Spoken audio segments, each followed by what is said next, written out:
Hello, hello, and thanks for joining us today for Holiday Email Magic with Constant Contact. My name is Dave, and I'll be your host as we walk through some email marketing tips for what's likely to be the busiest shopping season of the year. How busy? Well, let's take a look at some pretty staggering numbers. Now, these numbers likely come as no surprise to you, but for many businesses, the holidays represent 20 to 30% of annual sales. According to the National Retail Federation, holiday sales are expected to grow as much as 4.8% over 2017, totaling over $720 billion. Wow. With big shopping holidays like Black Friday, Small Business Saturday, and Cyber Monday on the way, you've got plenty of opportunities to grab your slice of the holiday pie. Pie. Oh, sorry, I got distracted there for a minute. Look, you and I both know that email marketing works, and with an average return on investment of $38 for every dollar spent, you can bet that consumers' inboxes are going to be overflowing to drive holiday sales. Let's put this in perspective for a moment. At Constant Contact, customers send 18 billion emails from November 2017 to January of 2018. Now, with all that email vying for the attention of customers, the big question is, how is your business going to stand out this holiday season and into the new year? Now, while there are barriers to that goal we all know exist, the real problem is that today customers demand a more personalized experience when it comes to the messages they receive. Blast emails aren't going to cut it anymore. Yet, we know it's true that email marketing still drives sales. According to Adobe, email marketing accounted for 20% of online holiday visits in 2017.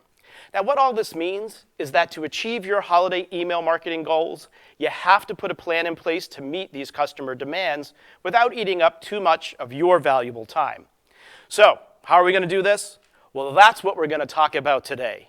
We're going to show you how to take advantage of new Constant Contact tools that save you time in getting the right message to the right person at the right time through the right channel this holiday season and beyond. Here's what we're going to cover. First, we're going to talk about last-minute ideas to make the most of this holiday season, even if you're getting a late start. Then we're going to talk about how to put a simple holiday promotion plan in place. And then we're going to talk about how to prepare for ongoing success after the holidays.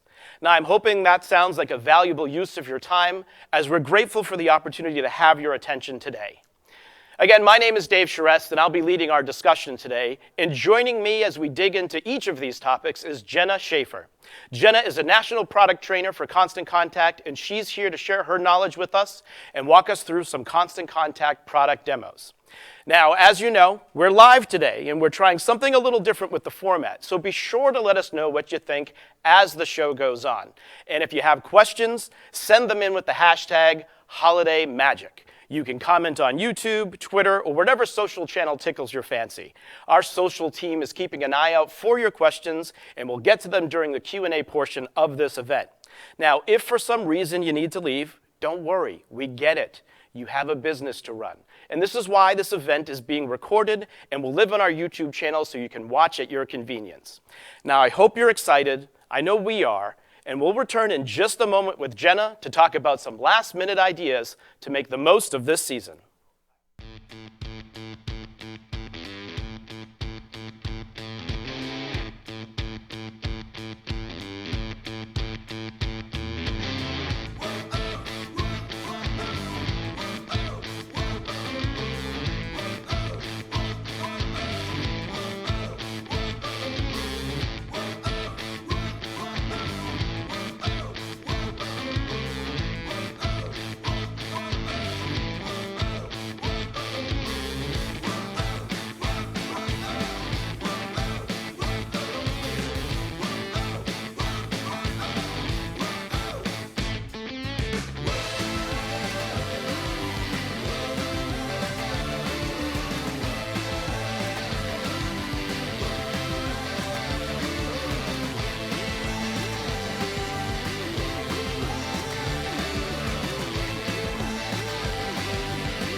Welcome back, everyone, and thanks so much for joining us. My name is Dave, as I mentioned, and we're really excited to have you here to join us for Email Marketing Magic with Constant Contact. Now, again, as I mentioned before, please do send in your questions with the hashtag #HolidayMagic, because we'll be getting to those later in the show. So here we are. We're ready to talk about our first agenda item, which is last-minute ideas to make the most of the holiday season. But before I do that, I just wanted to welcome you and welcome Jenna Schaefer, who is joining us here as promised. Welcome, Jenna. Thanks so much for coming out today. Thanks. Jenna came in all the way from Colorado to be with us here today, and so we're very excited to have you here, as I'm sure everybody watching is as well. So Jenna, we are right up against what is going to be a really busy time, right, with these big shopping holidays coming up next week. And so really what we're thinking about here is we're thinking about ways that everyone can obviously take advantage of those days, but we also want to encourage people to think beyond just those days, right? And think about how they can best, take advantage of that moment in time and think beyond that to think about into the new year. And so what we're really trying to think about here is making sure that we're doing everything that we can to grow our email list starting off, right? And then making sure that we're engaging with contacts right away and then creating these compelling offers that are going to actually win them business, right? And so we're going to start this off, and we're going to talk about list growth. Jenna, tell us a little bit why that is the most important thing to really start with. Well, you can't communicate with people unless you have their email address, right? So the more people that you have on your list, the more people that you can actually encourage to come in and purchase from you this holiday season. So it's really important to start growing that list right now if you haven't done so already. And another thing to think about is that actually if you have email addresses of people that have already done business with you, you're actually at a much better position, right? I mean, gaining new customers can be 5 to 25 times more expensive than, than just gaining repeat business. And then typically, returning customers spend 67% more than new customers do, right? And so that's why it's really important and why we wanted to start today by talking about this idea of making sure you're taking advantage of this time right now when people are visiting your website, when people are interacting with you on social, when people are coming into your store, that you're doing everything you can right now to make sure that you're getting their email addresses, right? And so Jenna, that begs the big question is then why do people subscribe to email lists? Well, the number one reason we all know is because we want those promotions and those offers and discounts, right? So especially during the holiday season, people are expecting to get those, which is a great opportunity. Normally we're kind of against getting offers and promotions. We feel like it's a little naggy, but this is the time of year that we want them and that we're expecting them. So that would be the number one reason why it's super easy to collect email addresses right now. Yeah. What's another reason? Definitely to have some exclusivity, right? So, and this is actually a really great technique when you're collecting email addresses is to offer something specific that they only get within the email marketing list that you're sending to. And so that way too, they want to stay on the list in the future, so they get that exclusive offer, they get the insight to what you're doing. Yeah, you bring up a really great point there about that idea of exclusivity, right? Because I think it also extends, beyond email marketing and also to the things that you're doing on other social channels or the things that you're doing there, mainly because you want to give people reasons to follow you and connect with you in these different channels, right? And if you're doing the same thing everywhere, what is the purpose for me to follow you there, right? When I can just follow you on one channel because there's nothing unique about it. And, we always talk about this idea of like every channel kind of has its own personality. And you should really be matching what you're doing with the personality of that particular channel. And so, I love the idea of just, since email is kind of like it's more of a private space, right? As opposed to like social channels where everybody's seeing what's happening, which is good for other reasons, which we'll talk about later.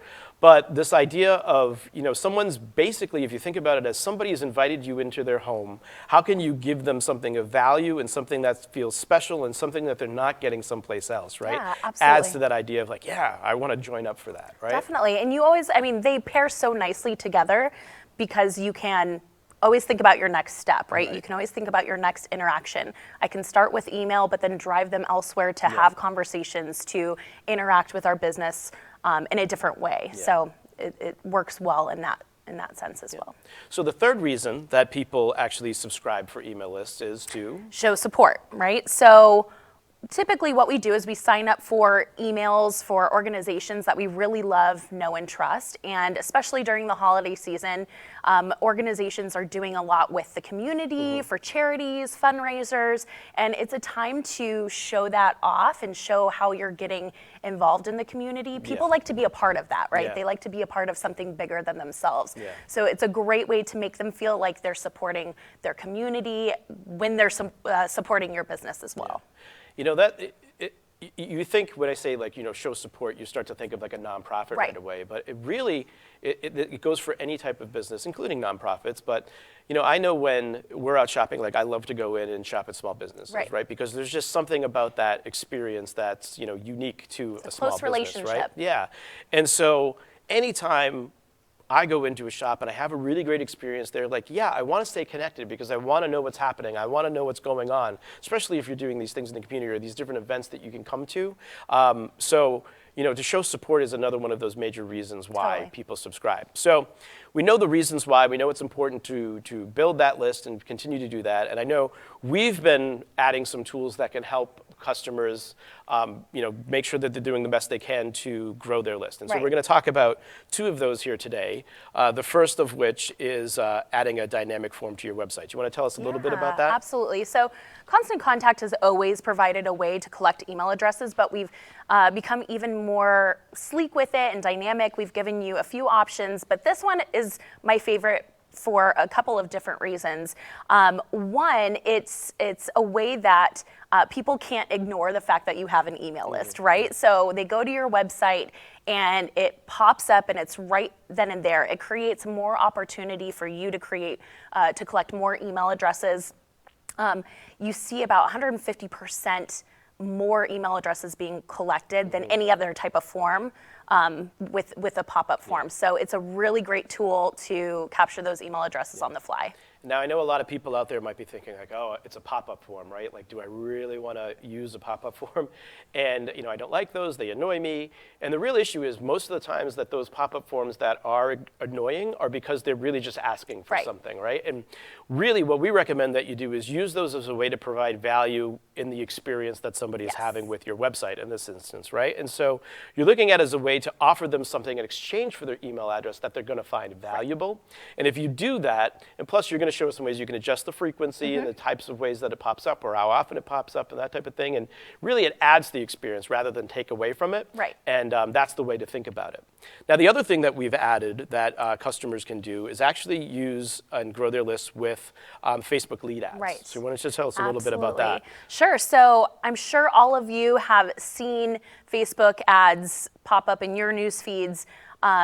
Those are really kind of to help promote whatever it is that you're posting and to boost. We always say pay to play, right? But Facebook lead ads is a great way within Constant Contact to publish and to really expand your reach and get brand awareness. So you're reaching out to more of your Facebook fans organically and getting them to subscribe to your list, which is fantastic.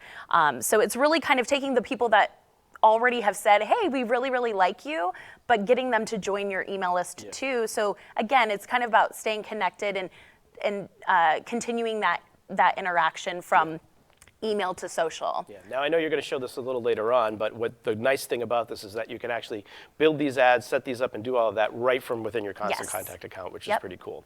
So, all right, so we know we need to get people to join our list. We know the reasons why they subscribe to the list. We've got a couple of tools that we can use. One of the things that is really important that we always recommend to folks is that they engage with those new contacts right away. Absolutely. Right? We've been talking about this idea of experience and the way people engage with your business. And, you know, if you don't engage with them right away, you run that option of like them forgetting about you because maybe you've just sent your newsletter and you're not going to send another one for a month maybe, or depending on what your frequency is. And so you really want to get started with engaging with these people right away. And so what we typically recommend is that, you know, people start what we call a welcome series. And it goes beyond just a welcome email. Why don't you take us through how that kind of happens, right? Somebody signs up on somebody's website, hits the button, gets their information in there. What happens next? So using the automated welcome series, we typically recommend that you send or set up at least 2 emails. So the first one, just like you would with a face-to-face interaction, you want to welcome them to your list and then also thank them for showing interest in your business. And then, of course, you want to give them what you told them you would give them. So you're providing that offer or that download, whatever it is, that was the value piece, right? And then the second email is to, again, stay connected on social. So wherever it is that you are interacting with your customers, having conversations, getting them to have conversations with each other, you want to promote those and make sure that they're aware that your presence is there too. Yeah. So again, it's kind of setting yourself up for success in the future when you want to promote and then redirect them elsewhere to make those transactional decisions. The great thing too about this, and some people out there might be going like, well, can't I just do that with one email? We typically recommend you do this in separate emails because we find that emails about one thing get the best results, right? Because you can focus your efforts on getting somebody to take a specific action. And the reason we want people to follow us on those social channels is because if they engage with you, one, you obviously have another area where you can stay top of mind with somebody, but if they engage with you there, the people that are connected to those people actually have the opportunity to see those engagements, right? You're expanding your reach, exactly. Gaining visibility, getting more of that organic interaction with people on Facebook, Twitter, and we typically LinkedIn. see that those folks that are connected with people that are engaging with you are also end up making great prospects for your business, right? Absolutely. Okay, so we've talked about a few things here. Jenna, are you ready? It's time. Are you ready to show our first demo? I'm ready to do it. All right, cool. So we're going to take a look here. We're going to talk about how to create a pop-up sign for your website, and we're going to talk about how to create a Facebook lead ad. Jenna, it's over to you to show us how we can do this. Okay, let's go ahead and get started. So when you're in the account to set up your sign-up form, up at the top of your account, there's this sign-up form tab. Okay, so go ahead and click on that. It's going to take you to this landing page where there's this square with the plus sign. So click on the plus sign, indicating that you're creating a new pop-up form. We have, just as I mentioned before, we have given you several different options to choose from. Today, we're going to focus on the pop-up form just because it gets you a little bit more action on your website. From here, go ahead and rename your pop-up form. And this is just an internal name for you, so you can identify which form is which within the account because you can create as many as you'd like. We're going to have a title here. So again, going back to the best practices we just mentioned, you want to make sure that you're providing value. So maybe it's something like, get 15% off today. Okay, and as you're going through, you can choose different colors. Make sure that you are branding it to your website or to your brand. That's super important. I'm not going to spend too much time on that right now. You get the point there. And then you'll go ahead and insert your description. So again, you want to attract your audience with a special discount, or you want to provide some sort of information about why your offer is unique, why they should be excited to receive emails from you. So attract your audience with your description. And then from here, you can collect custom fields. So I typically recommend to collect first and last name just at a very basic level, but you do have other options here. Keep in mind, the more that you add, typically the more drop-off we see, just because it's a little bit more time invested in filling out that form. So try to keep it short and sweet and just collect the information that you specifically need.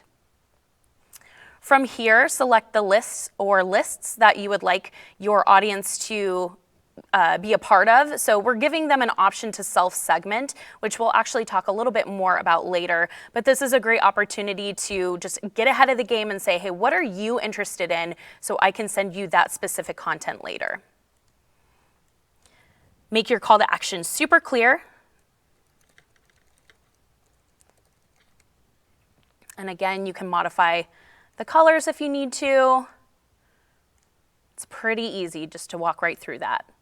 Again, your background color if you want to change that. Now this is the best part about it. So the settings, we mentioned before that pop-up forms can be a little annoying if you're not doing it in the right way. So we have given you the opportunity to change the timing and to set how quickly that pop-up form pops up. So I typically go anytime after 5 seconds. So we'll say 10 seconds here. You can also check off this little box on exit intent, which means basically that if they start to navigate towards that X on their screen or trying to log out of your website, that form is going to pop up then as well. And then you can choose the frequency in which your pop-up form displays. So if I want it once per day or once per week, and that way I'm not being too aggressive about it, you get to make those choices. So once that's done, I want to save up at the top, publish. Now this is really cool.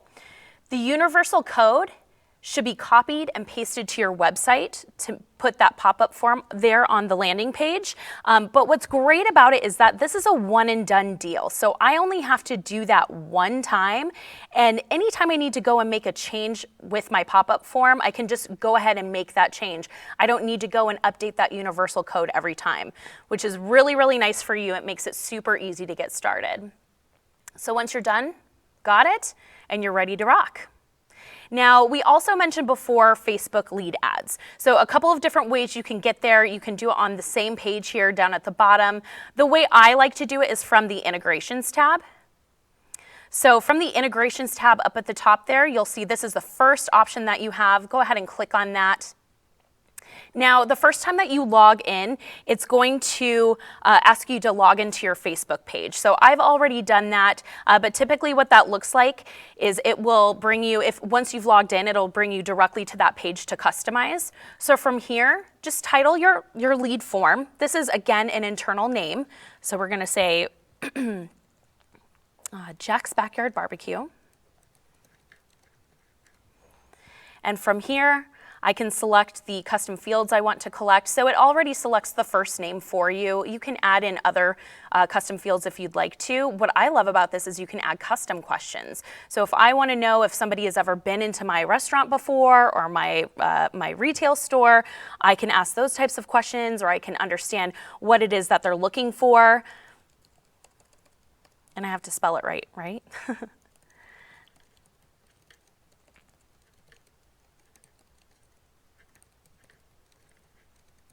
Okay, so we're typing that in. You can type in your custom questions. And as we scroll down, it's really, really important to include your website. And even more important to include your privacy policy. If you have any questions on privacy policies with Facebook ads, it's super important that you have that in there in order to get approved. If you have any questions about that, we do have a fantastic FAQ on that within our knowledge database. When you're ready to click next, go ahead and do that. It'll bring you to the ad creative space. So this is where you can make your ad really, really fun, right? I can add a single image, I can add a video if you've created some sort of promotional video. I love the slideshow. You can add 3 to 10 images and it's really great. You can choose the duration in which they run. You can switch the transitions. And it's really easy. You can either grab just directly from your stock images here, or I can go to my page images, so any images that I've uploaded previously. And obviously you want to use images that describe who you are, what you do, why you're the best. And you can even add some fun music to it. So we're going to choose Blues Country for that backyard barbecue. Okay. Now, as that's loading, you can type in your description. And keep in mind that there is a character limit, so you want to keep it pretty short and sweet, but still be compelling enough to get them excited to sign up for your Facebook lead ad form. Your headline, again, provides some sort of value.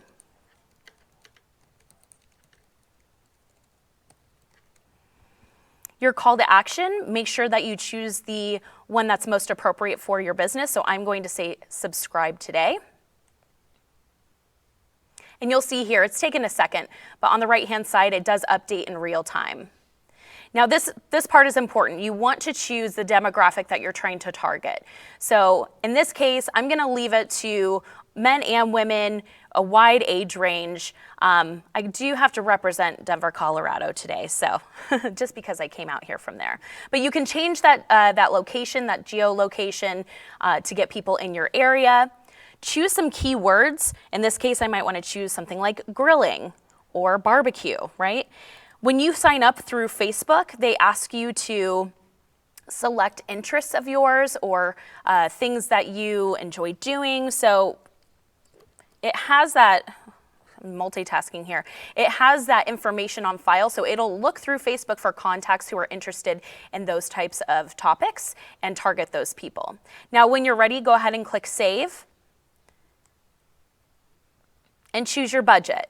So typically, it'll ask you to spend at least $3 to $5 a day, but work with what's best for your wallet, right? So if you want to spend $100 on it and make it last for 28 days, you can absolutely do that. You get to work with what you've got, okay?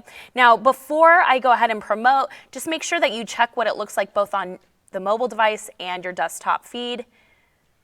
Get a good sense of what it's going to look like to your potential subscribers. And then when you're ready, go ahead and click Promote. And that is our pop-up form and our Facebook lead ads. Awesome. Thanks so much, Jenna. That was perfect. Okay, so makes a lot of sense, right? Sounds great. You can create a pop-up form for your website. You want to make sure you do that. You can also create a Facebook lead ad to get more people in. So we talked about, getting people onto this. So really what we need to talk about next is this idea of creating a compelling offer for people, right? And let's walk people through the steps of doing that, because I think this is where sometimes people get a little hung up, right? Sure. Because I think maybe the first thing that people don't do is probably the most important thing, right? Which is setting your goal, Yes. right? So a lot of times we want to know what we're trying to accomplish, so we best know the path to get there, right? So talk us through setting your goal a little bit. Yeah, absolutely. So you have to set a goal because just as you mentioned, you need to know how you're going to get there. Trying to get conversions is much different than trying to build brand awareness, right? So we need to set our goal, really ask ourselves, what is it that I'm trying to accomplish? And how is my audience going to best receive that message, right? And then create our offer around that goal. Yeah.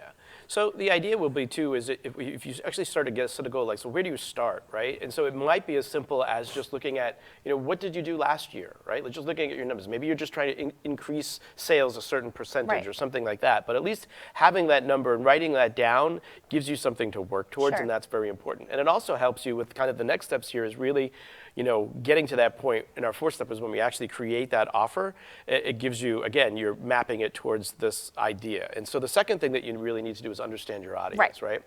And so a simple way, I think, to go through this is I like to think of who is one of my favorite customers and best customers that I love working with, that I love when they come into the shop, that, purchases from me on a regular time. Like, what would be something that they would really think is cool? Right. So marketing to your audience is not just about sales, right? It's about relationships that we build, and it's an emotional connection. People want to do business with people that they feel are paying attention to who they are and what they want. And so knowing your audience is super important so you can motivate them in the right way and inspire them to take action. And so if you know who it is that you're trying to design this offer for, then you really need to understand what is the value that you provide to those people, right? And so what are the things that you hear from people like, oh, I really love this thing. I really love that product. Or like, oh, I would love if you had this thing, right? So it helps you start to understand, like, all right, I'm talking to this, I have a goal, I'm talking to this person specifically. Here's something that I can provide to them that would be really great. And that leads you kind of to that fourth step of actually creating the offer, right? And one of the things that we have actually available, if you want to reach out to folks on social, is we have a guide that will actually walk you through this. It's how to set up a simple promotion plan for the holidays, and it'll walk you through creating an offer, but also some of the things that we'll talk about here today. So reach out to those folks, and they'll send you a link to that. So we know how to create this offer now, or at least how to think through that process. Why don't we give some people some ideas for the types of offers that they can create? Yeah, definitely. All right. Why don't you take us through this first one here? So the first one, obviously, a holiday sale. So we've already talked about promotions and deals and how people are expecting it especially during the holiday season. They're following and they're subscribing to organizations that they already know, love, and trust. what they're doing is asking themselves, out of those organizations, who am I going to work with, right? And so we want to give the people what they want, right? Normally we feel like promotions and discounts might be a little naggy, but this is what they want during the time. They want the best deals at the right time. So, that's the number one reason. You got to do that. All right. Secondly, free shipping, right? Right. So I love this idea because you're still requiring people to purchase from you. So you're still bringing in that revenue. But in this case, you feel like you're giving something back as well. Yep. Holiday party ideas. I love that one. Yeah, this one is fun. People like to get information or education, and so it's a way to make them feel like that. Yeah. What I like to do with this kind of holiday promotion is to use one of the tips to promote one of my products or one of my services, right? So you're giving them 4 or 5 ideas that have nothing to do with your business, but then it's kind of like, hey, if you want to do this idea, come on in. What I really love about an idea like that is that it's about really providing value, right? Not just asking for something, right? And so instead of saying just buy this thing, you're saying here are some tips on how you can look like really cool hosting this party, right? And here are some cool ways you can do that. So you're providing information, providing value, but then also throwing in your product or service that can be helpful, right? So that's really cool. You're tying it in. Obviously, gift ideas as well, or gift certificate promotion. Yeah, who doesn't like to? Again, in this case, we're not necessarily selling at them, but we're saying, hey, give to somebody else, right? And so it's just a little bit of a different twist on a holiday promotion that I like. Holiday giveaway or contest. This is fantastic because you're utilizing email marketing to then supercharge that word of mouth. So in this case, I would highly recommend to tie it in with social somehow, right? Maybe some sort of photo contest, and announce it within an email, and then drive them elsewhere to go and make those transactional decisions, or to participate on Facebook or Instagram. And so you're really being proactive about tying those 2 platforms together. Yeah. And then lastly, we have here client appreciation, right? As you mentioned before, it's not always about an offer or something like that. Like just kind of showing your appreciation for the customers that you have already, or that the fact that they're even on your email list, that can go a long way to get people to think about you and maybe think about shopping with you during this busy time, it's right? It's like a digital hug, right? Oh, I like that. A digital hug. Send a digital hug today. Feel good email. That's the best thing that you can do. All right, so let's just kind of recap what we've talked about, because we've covered a lot actually in just this first section. So let's recap some of this here. So the first thing is that you really want to make sure that you're looking for ways to gain new and repeat business by growing your list, right? More people on your list, more people you have to encourage to shop with you again. Do that. Secondly, add a pop-up form to your website and create a Facebook lead ad, right? These are things that are simple enough to do. You can do them after we're done here today, and you can really start looking for ways to get more people on that list. And then lastly, make sure that you're creating a compelling offer to drive some sales with the emails that you're sending out, right? Yep. So that's what we've covered so far. We're going to take a short break, and when we come back, we're going to talk about how to put a holiday promotion plan in place. So we hope you'll join us on the other side.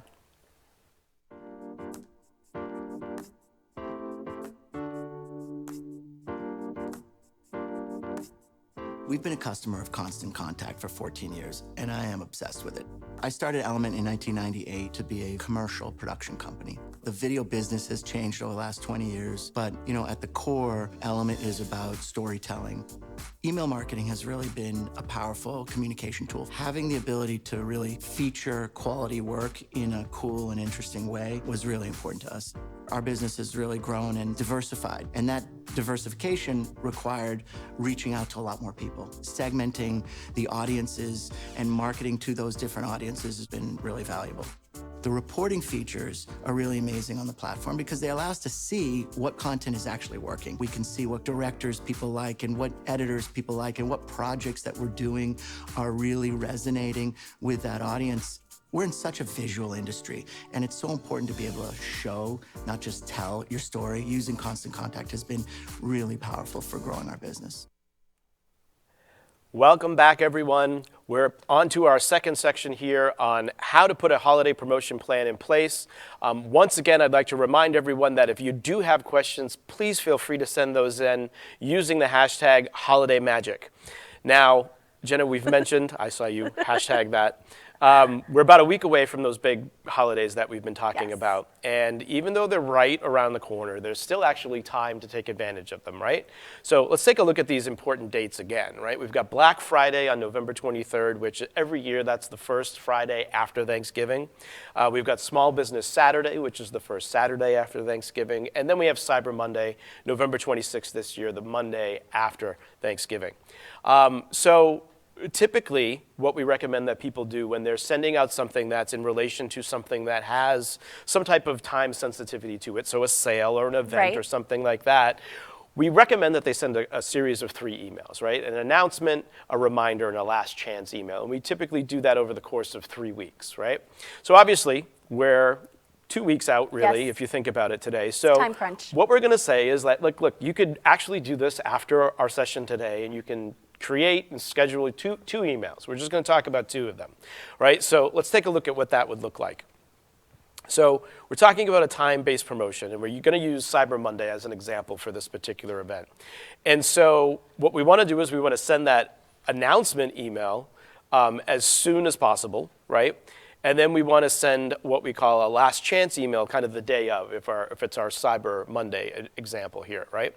And so it's all about really just saving you time and getting people to open these emails out once you send these. And so, Jenna, why don't you talk us through some ways that we can actually help people save time and then actually try to increase those opens? Yeah, absolutely. So within the emails themselves, a really great new feature that we have, or I guess features that we have, are action blocks. Okay. So whether you're a nonprofit looking to get more donations, or maybe you're hosting an event that you want to get some RSVPs, we have these tools that you can quickly grab and place into your email without having to build those out. It's just a matter of kind of customizing them. Today I'm excited to show you the coupon block because I feel like most people are probably going to want to use that one. But these are proven to increase engagement within your emails. They almost ensure that people are going to act and click and engage with you. And so these are absolutely fantastic, really easy to use. What's really cool too is that, I mean, they just save you a lot of time too, Right. right? So if you, like, we have action blocks that are connected to Eventbrite, so if you're having an event, it'll pull all the information in for you so you don't have to manually do that. Right. It pulls in a product if you're using a Shopify account, something like that, and you're going to walk us through Coupon in a little bit here, but really just great ways to add things to your email without having to spend a lot of time Whatever your doing that, goal right? is, we're Yeah. giving you the tool to do that. So. And then, so another thing here that we're going to talk about is actually getting people to open the emails. And so some of the statistics have shown that subject line with emojis, although I know some people may think they're like a little kitschy or just like a fad, and they may be, but it's looking like emojis, like emails with emojis in the subject line get open 50%, 56% more Right. than those without. And so we're going to talk about some smart ways to use those so they're not just used annoyingly, Right. I guess is a way to put it. So tell us a little bit about some ways that people can use emojis. Yeah, absolutely. So it's just a better way to convey your message. I mean, it's kind of its own little language now, right? People are sending emojis to send messages. And so I know that a concern that a lot of small businesses have in being seen in the inbox is, well, I don't have enough room to really say what I want to say or to describe what my email is. My subject line is so short. Well, just like an image says 1,000 words, emojis say a lot too. So it's a great way to convey your message. It's also a great way to stand out in the inbox. So when you're getting hundreds of emails a day and they're all text subject lines, all of a sudden you see one with an emoji, it makes you stop a little bit, right? It catches your eye. So even if somebody doesn't read the email, you're still being seen, you're still being noticed, and your brand is still getting out there. Emojis are a great way to do that. So another thing that we think about when we're thinking about getting more emails opened is this idea of personalization. And typically we see that personalized emails get 20% higher opens and they get 41% more clicks. And what we're really talking about in terms of personalization is on a couple of levels, right? We're talking about, yes, adding somebody's name to a subject line and using information that we have about them within the body of the email. But we're also talking about this idea, which we'll get to in a bit, of this idea of really creating segments of people or talking specifically in ways that is sending them relevant information based on Right. who they are, right? And so that's what we think about when we're talking about personalization. Talk us through some ideas for just using this, from the name perspective. Right. So nobody likes to feel like they're being, and I'm going to use this word, I know you hate it. know, I do. But blasted too, right? An email blast, like, ugh, right? Gives you the heebie-jeebies. It's super impersonal, and it feels like, okay, this organization doesn't really care about me or who I am, what I like. And so even just including their name, calling them by name, or including a small detail about themselves about your subscriber that they've told you about themselves, can be just a way to make it feel a little bit more relational. Yeah. So, we're talking about, all right, this week, create and send 2 emails, get what's scheduled, ready to go out. Right. When you're doing that, you're moving fast as well as you're running your business, right? There's obviously the opportunity to make some mistakes. And this is one of my favorite new features, just because it helps me stop making those mistakes, is check for errors feature. Right. You want to walk us through this a bit? Yeah, so I think just on a generic level, we tend to, even if we do preview and test our email, we're typically sending it to people who are familiar with the content or the topic that we're talking about. And so even if you're sending it to people who are proofreading your email, we're human, right? We make mistakes. So this, essentially what it does is it scans your email and it looks for common mistakes, such as maybe images that you haven't placed in the placeholders, or links that you have forgotten to hyperlink. Yep. And it also looks for maybe dates that are out of date. Default text is a huge one. I can't tell you how many emails I've seen where they forgot to delete the default text, and that's a fantastic one. It'll tell you exactly where it is, what you need to change, and then it'll let you know when you've changed it and when you're ready to go. Yeah, pretty cool. So we talked about a few cool things here. You ready for demo number 2? You got it. All right, let's see these. All right, we're going to take a look here. Jenna's going to show us how to use those action blocks to save time. I think she's going to demonstrate the coupon action block. Also show us how we can use emojis to increase opens and use some personalization in our subject lines. And then how quick and easy it is to just make sure our email that we're going to send out is error-free. So Jenna, we'll kick it over to you. All right, let's go ahead and get started. So we'll start out with the action block, and I mentioned before we're going to use the coupon block. So over here to the left-hand side, under the build tab within your email editor, we're going to go ahead and click and drag that. Just look for the pink identifier line. That's going to tell you where you're placing the coupon. It's going to notify you that it's taking you to a different landing page. So don't be alarmed when you see that. We will take you back to the email to see your coupon. But just like the pop-up form and just like the Facebook lead ad, we're going to give you a few fields to fill out. Make sure that you're providing value.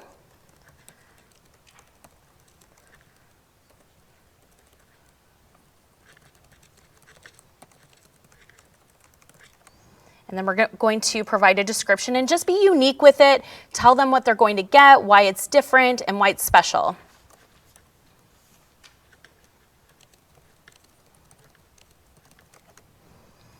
Now, a couple of different types of coupons you can give to your audience. You can do an amount off, a percentage off, or even a custom code. And I actually really like the custom code because it encourages people to go to your website to enter that in, which increases your search engine optimization. So you can do that as well. Just for the sake of training today, I'm going to click on percentage, type in your percentage off if it requires a minimum purchase, and include an expiration date. Give them a little bit of time to redeem that offer. I'm going to select the first of the year. Okay. Now, once you've entered in the criteria for your coupon, we'll go ahead and go to design. And again, just try to be descriptive with your imagery. Pick images that provide value to your coupon, that your audience can see themselves in, and brand your email with your company colors and your company logo. You want to stay pretty true to that. Okay, so I'm going to go in. Looks good. Last but not least, make sure that you select the list that these people are going to go into. So when they claim the offer, they have to enter in their email address to receive that coupon. So I want to choose the list that I want them to go into, or if you don't have one created, I actually recommend creating one specific for this coupon. And then that way, if you want to send some sort of follow-up email, you notice that they claimed it, but they haven't gone in to redeem it, you might want to send them a follow-up with a little reminder to do so, okay? So pretty quick and painless. Click Save, Continue. It's going to take you back to your email, and voila, there it is. Super easy, right? Now, when it comes to personalization, if you want, and you can do this anywhere within your email, just click into the section or the block that you'd like to personalize. In this case, I'm going to add a greeting. Once you click onto that block, you'll get a formatting bar. Click on the Insert button, and you'll have a few different options to choose from. Again, I'm going to do the greeting tag. Type in your greeting. Select the detail that you want to include. And then there's a secondary greeting. So if in case you haven't been collecting those first names, last names, you can still greet them personally. And it's somewhat of a fallback option for you, right? And you'll obviously want to get rid of that default text. So the one thing I didn't do here was place my cursor where I wanted it to go or delete out that original text there, okay? But you can simply do that. And you'll notice here has that little dotted ant line around it. That means it's dynamic. So when you send out the email, it's going to go into your database, grab that contact detail, and replace the greeting tag there, okay? Now, our header options. You can also personalize the header option and add emojis to make your email stand out. So we'll go up to the top of our email here, click those header options to open up this window to edit. You'll notice the little smiley face emoji there. Those are your icons. So you can scroll through those icons, pick the ones that you want, or just tab over. These are the most commonly used emojis. If for some reason, especially like with the holidays coming up, if you want more of a specialty emoji, there is a fantastic website that I tend to use, and it's called emojipedia.org. Okay, so you go in there, you can type in the emoji that you want. It'll show you what it looks like in different platforms. So this is just a cool third-party tool that we like to recommend. Go back to my subject line and copy and paste that in there, okay? Now to personalize it, simply click on the Personalize button towards the right-hand side. Again, select the contact detail that you want. We're gonna stick with first name, and then add a fallback option or the secondary text.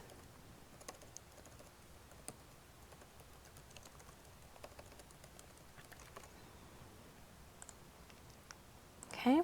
Now, once you're done, again, you want to go in, edit your pre-header text.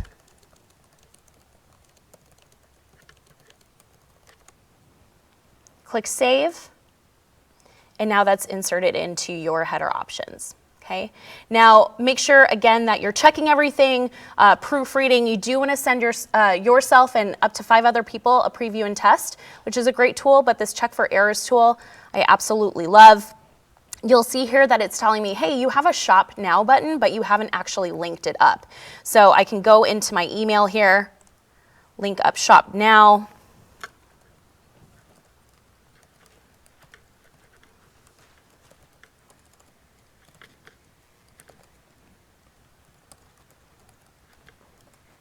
Okay, we're gonna get to click segmentation here in just a little bit, so a preview of what's to come. But from here, go ahead and click on Insert, and you'll see that it's now updated that in the check for errors. I can do that, again, it's saying in your content, it's default text, so even if I just type in something simple, it'll update that and tell me when I'm ready to rock. So once you're done, click Done, and then you can go ahead and click Continue to send out to your recipients. And that is the personalization, emojis, and our check for errors feature. Awesome. Thanks, Jenna. All right, we've went through a whole bunch of other stuff here today in this section, and so let's just review some of the things we talked about here. So when you're thinking about promoting your offer, you want to think about sending an announcement and a last chance reminder, right? When we're talking in particular about these dates coming up next week. The other thing you want to think about is enticing people to open by using emojis and personalization in your subject lines, and then check for errors before you hit send, right? Or you schedule that email because you don't want to have any mistakes go out with that. So when we come back, we're going to talk about our third and final agenda item before we open up for Q&A, and we're going to talk about how to prepare for ongoing success. And this is actually my favorite section here because we get into some of the really cool things that you can start to do with the platform. And so we'll see you here in just a few minutes. I sent this email out and we got double the calls this week. Double?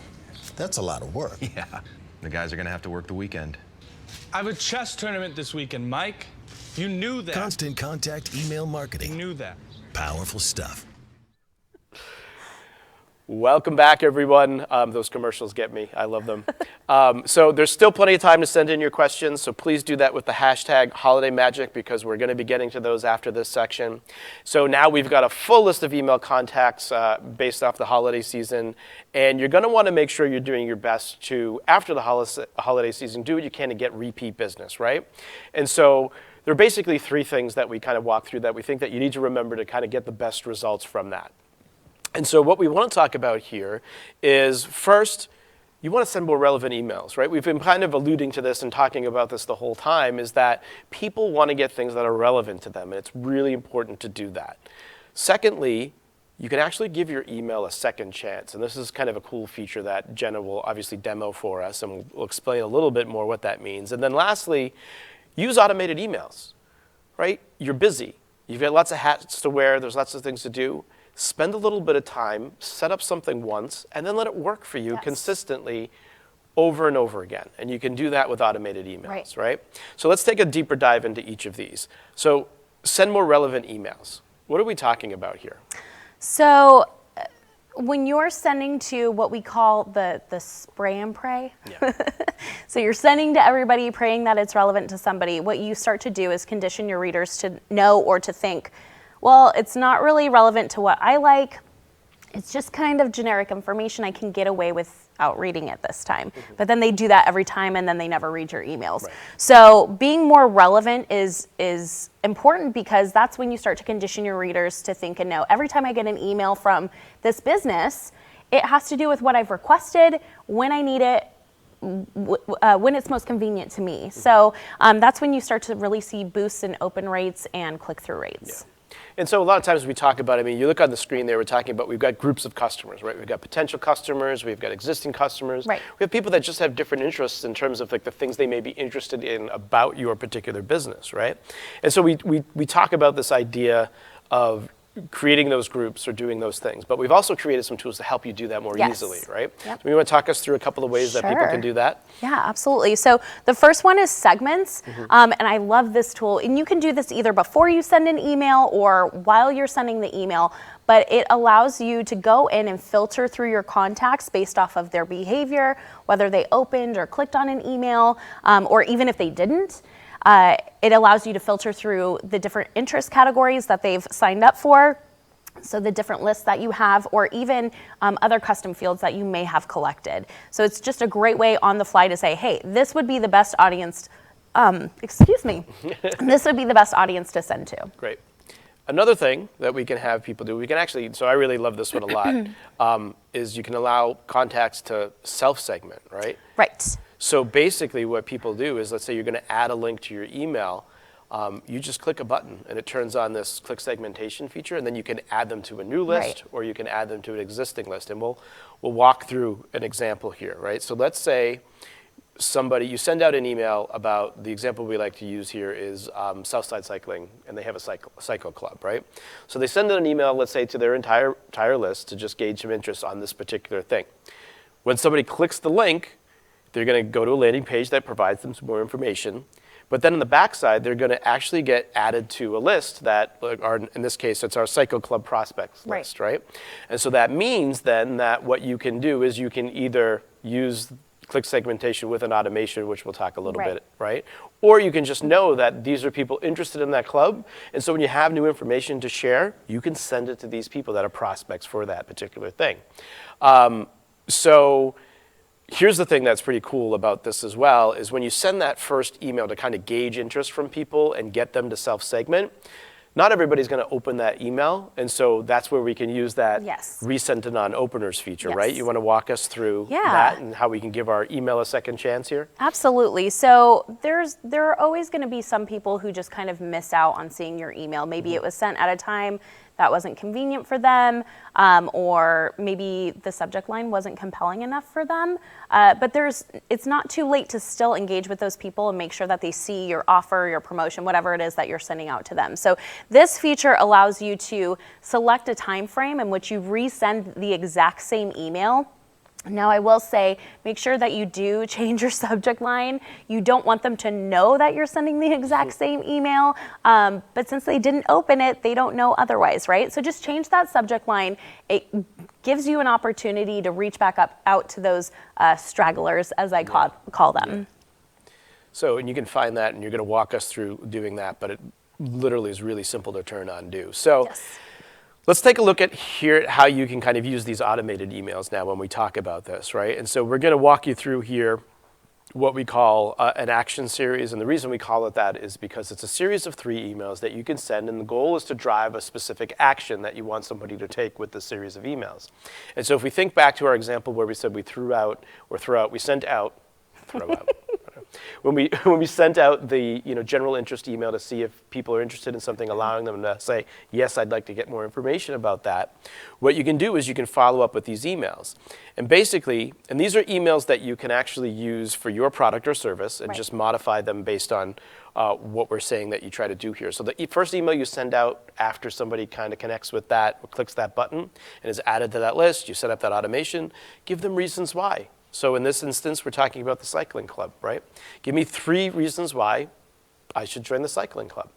Then you can follow up with another email that highlights a unique aspect. So think about your product or service. Is there something unique to your product or service that you can hone in on? Apple is really good at doing things like that, right? They talk about a specific feature that's on the phone or the computer or whatever it is, and they do those individually. So you could do something like that here. And then email 3, invoke the fear of missing out, right? And in this example, we show people are having fun. They're out on their bikes, part of the cycling club, having a good time. Makes them feel like, I want to go have a good time and do that thing, FOMO right? all the time. FOMO, right? Invoke it, right? So, Jenna, let's take a quick look at some demos for this stuff. Yeah, all right, cool. let's do it. You are going to walk us through creating segments with that feature. We're going to talk about using click segmentation, and then take a look at resent and non-openers. All right. So when it comes to segments, you will navigate to the contacts tab of your account, and there's a little segments link underneath that tab. So we'll click on that. It's going to bring you to this page here. It'll show you any segments you've created before, and you can click this blue Create Segment button to get started with a new one. So again, you want to title your segment so you know which one is which.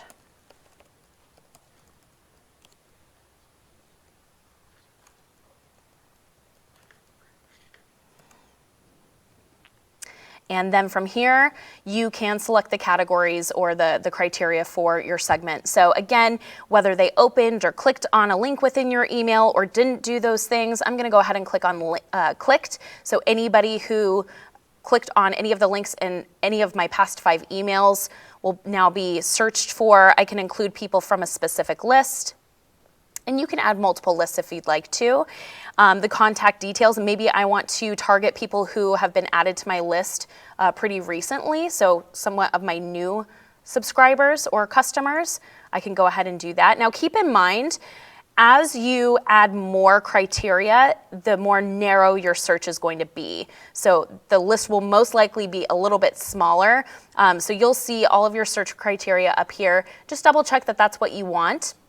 Now, just for privacy purposes, I'm not going to save and preview. We don't want to show anybody's emails here, right? But once you click Save and Preview, that segment is now saved within your account, which is really great. When you send out, we'll show that to you in just a moment. That will be available for you to send to. Now, on the schedule screen as well, you can create segments as you go along too, so you can do it on the fly, but this is now saved. What's even better is that when you are scheduling out an email, these are going to refresh automatically, so you don't have to go back and recreate the segment. It'll just automatically update with any new contacts that applies to.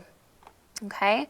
So now we're going to talk about click segmentation. So again, some of you may not have the send history to search for those contacts or to segment, or maybe even that type of activity going on in the emails that you're sending, or maybe you haven't collected custom information.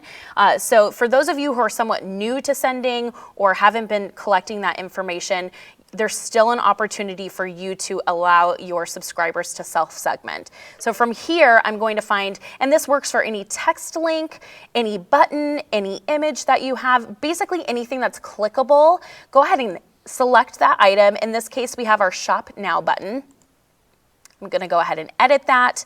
You'll see here that I have edited that, so it's going to my holiday shopping page. Now from here, what I'm going to do is click on the checkbox next to Enable Click Segmentation.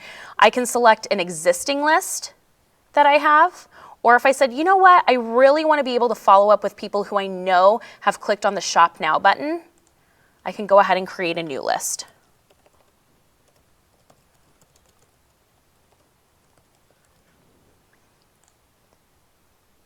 And we'll go ahead and click Insert. Okay. And again, you can do that for images as well. So if maybe this image drives people to my holiday catalog, I can link that.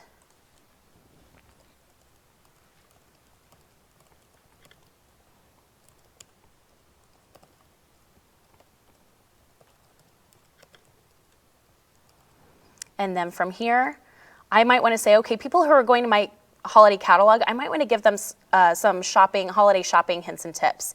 So again, I don't have a list that applies to that, so I'm going to create a new list.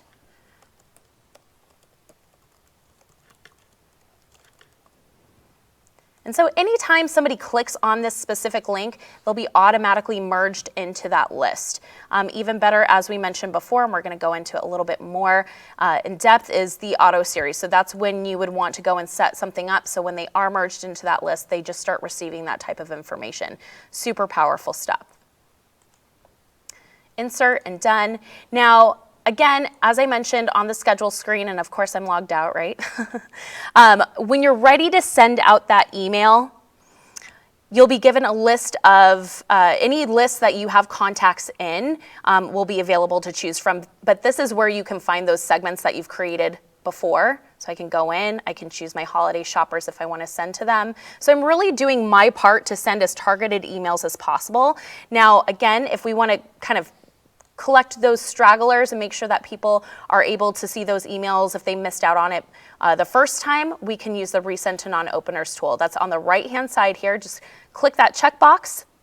Now, keep in mind about 80% of your email opens are going to occur within the first 48 hours. So that's why we say don't send a resend to non-openers until at least 3 days after, just so you can give your first send a good opportunity and a good chance to get as many opens as possible.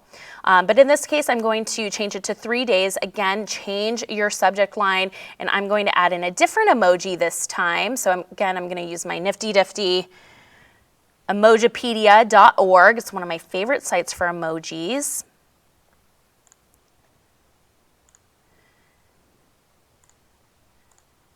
Sorry, clicking through here. And just change your subject line. Again, I'm kind of lending myself to that FOMO. Don't miss out.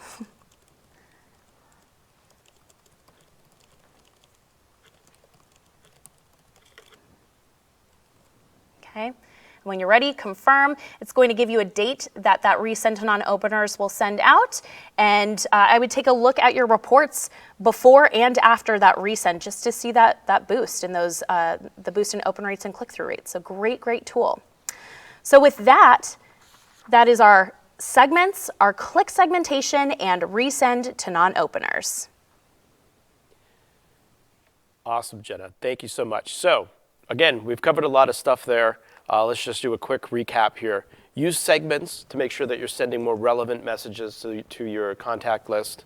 You want to give your email a second chance with the resend to non-openers feature, which is, again, really simple. Click and change your subject line. Awesome. And then use click segmentation and automated emails together as you get into the new year, because that's when you can really start doing things that really kind of take the pressure off of you once you set that up, right? And really start to drive sales.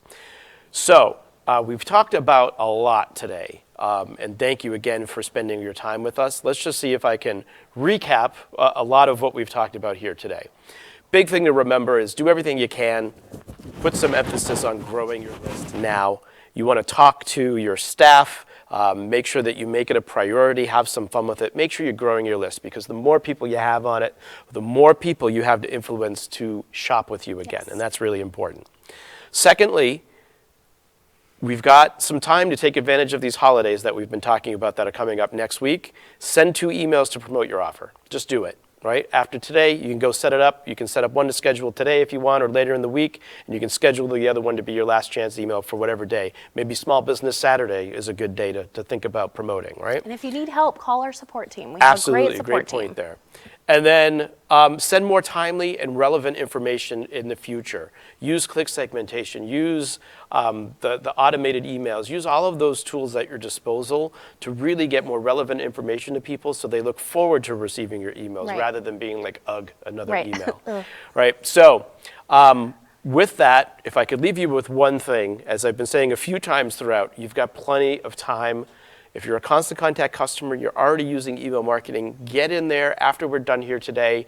Put 15 minutes in your calendar. That's all you need. Do it later this week. Schedule your emails. Get those ready to go. Do that.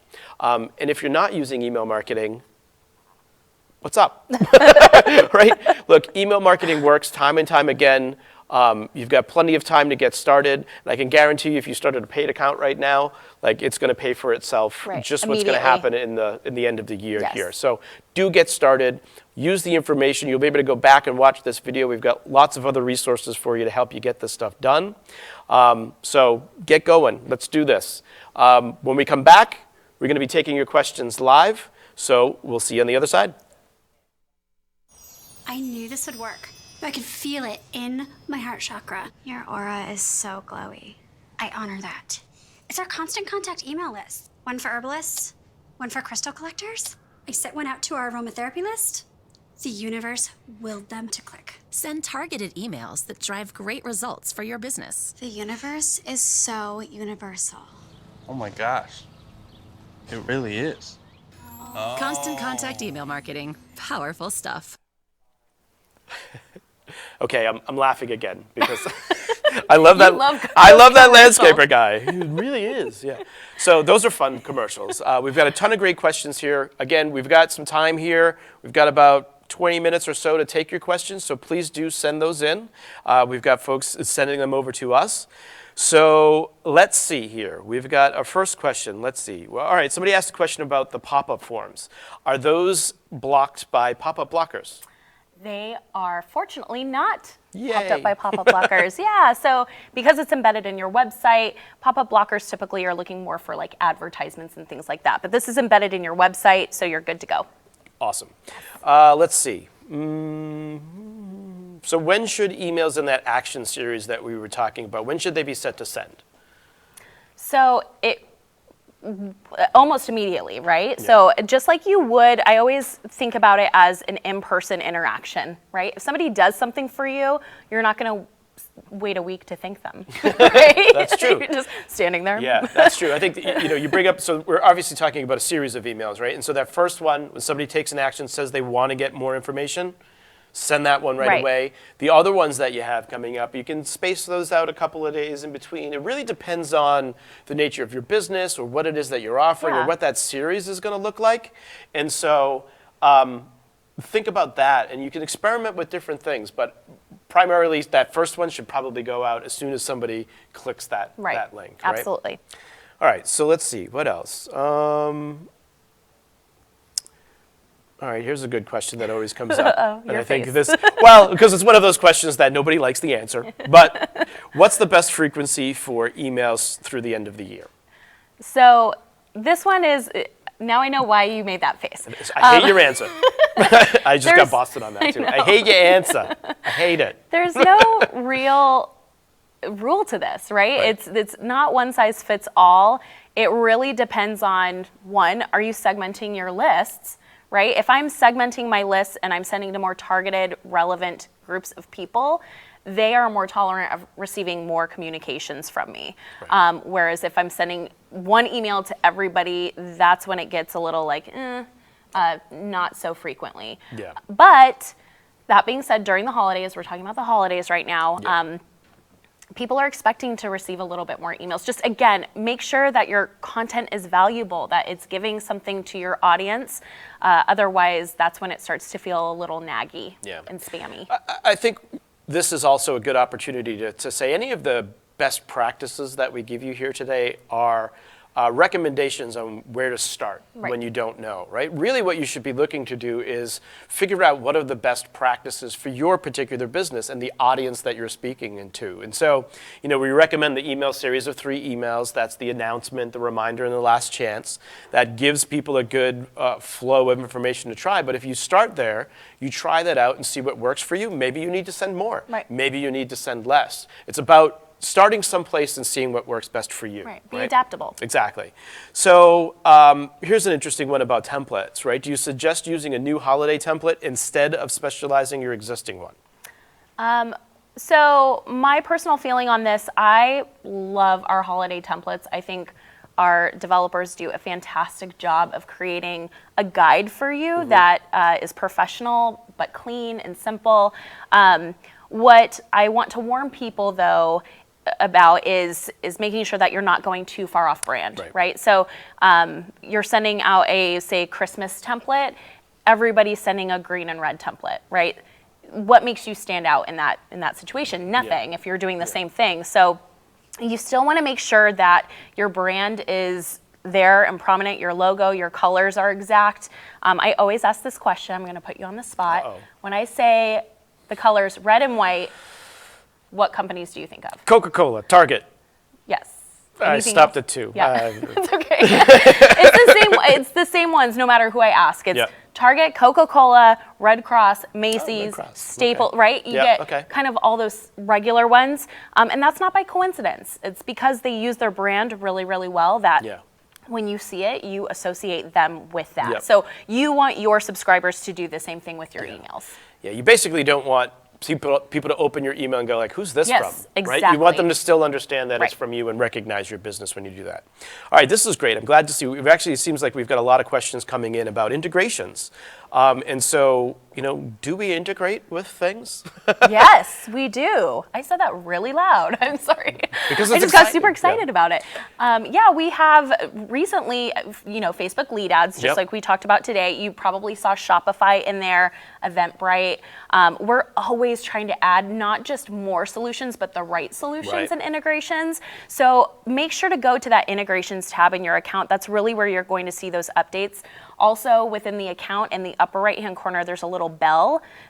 Those are all of our kind of newer updates and notifications. So if we are partnering with any kind of big integrations or widely used integrations, we'll definitely let you know. But that being said, if we're not integrating with something that you're all using, let us know. We want that feedback, and we listen. We really do. Your Denver just came out. Y'all use y'all? Did I say y'all? I dropped an R. You dropped in a y'all. It's awesome.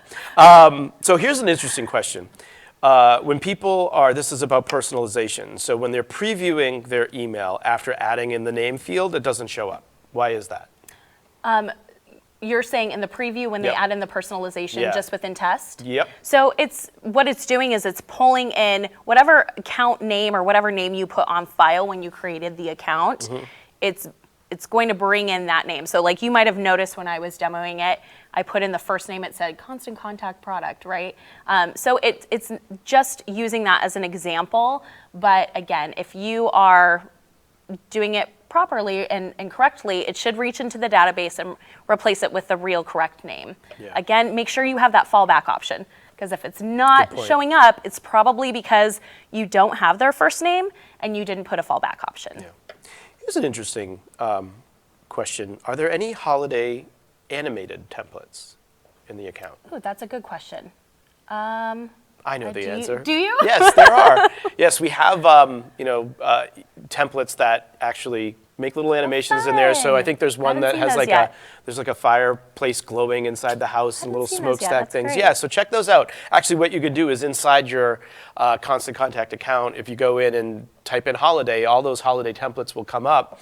And I also do believe we actually do create custom templates that are for a fee that people will create for you for the holidays. We have a pack of those that is a bunch of other types of things that have some animation in them as well. But you can insert, if you are comfortable with creating your own GIF or GIF, however you prefer to say it, images, you can insert those into the emails as well. You have the ability to do that. Also, just kind of want to plug out, we do have we recommend some third-party photo editing sites. I know like canva.com, picmonkey.com. Those are all really great tools to add a little bit of holiday flair or themes to your images rather than going totally off brand. So, but it's good to hear that we have some animated templates. That's exciting.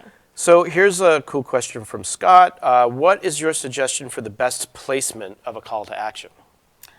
Above the scroll. So some of you have heard before the term above the fold. It comes from newspapers, if you remember those things. And this is where I'm going to disagree with Jenna. So this is our first fight on live stream television. Now I'm nervous. No, I mean, you want to make sure that the first thing that they see, really, I always say, try to have your entire email within the preview pane. Do your best to do that. It's really hard, but you want to make sure that they see your call to action, that they know exactly within 10 seconds or less what you want them to do. So where I'll disagree is that I think we typically recommend like picture, paragraph, call to action, right? That's the flow of the email. And today, I think that was a great recommendation when we had people taking paper newsletters and transferring them to a digital format, where you had this giant newsletter where people had to look through all of this stuff and really dig in to find the call to action. I think with today, with our behavior changing in terms of like scrolling a news feed every time, people don't mind scrolling as long as it's interesting and it has things. And an email, if you're doing it the correct way, it's about one thing. It's short. You can include the image, has a link on it, so it brings you to where you want people to go, so they're seeing that right away.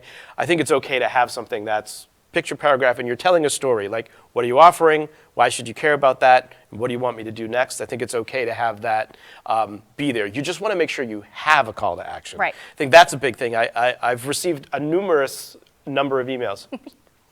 Yes. That just, I get it and I go, huh. Like, register for my event. Yeah, Okay, I don't know what you want me to do, right? So I think it's really important. The biggest thing you can do is figure out what it is that you want people to do and make sure that you make that abundantly clear for people.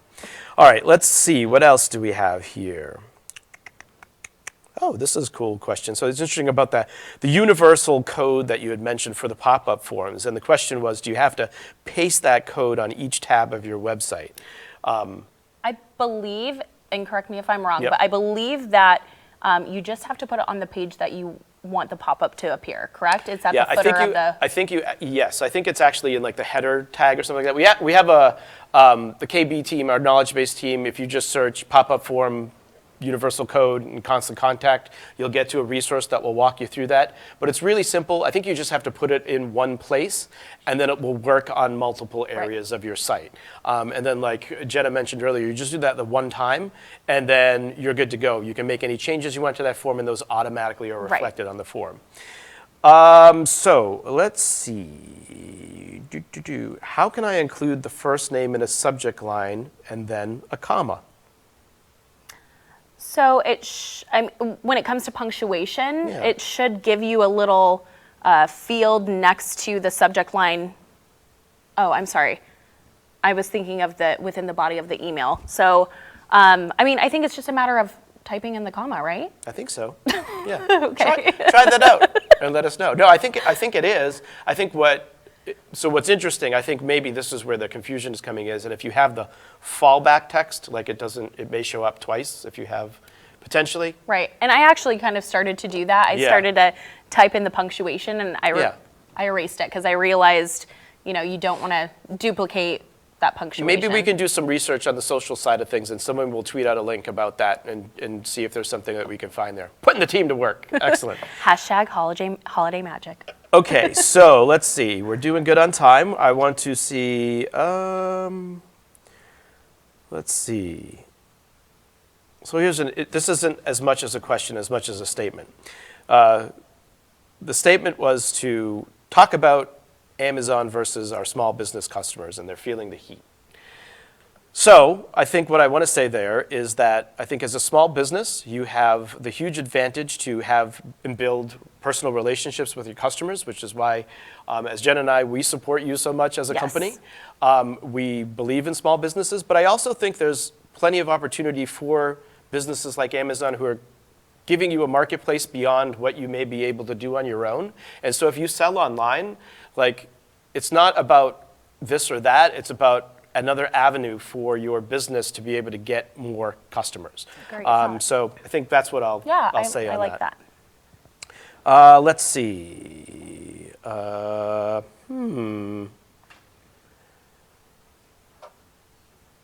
do you add? Oh, I don't know. So how do you add a save the date calendar in the body that they can click on and it adds to the calendar? I don't know if we manually do that. So this would be a little bit different. So it wouldn't be within like an action block per se, but if you are, so when you go in to create a campaign within Constant Contact, and you're using our events registration tool, which is different than the RSVP tool. RSVP tool just basically collects a head count of who's coming and who's not. The registration tool actually takes full registration, payment, all that good stuff. That one, when they register, the confirmation page does give them an opportunity to save that on their calendar. So you would probably have to use that registration tool in order to get that feature. I'd have to look a little bit more in depth, but I believe that you can take the URL for that save the date. It's a little bit like in depth in order to do this, but it's a good idea. Maybe developers.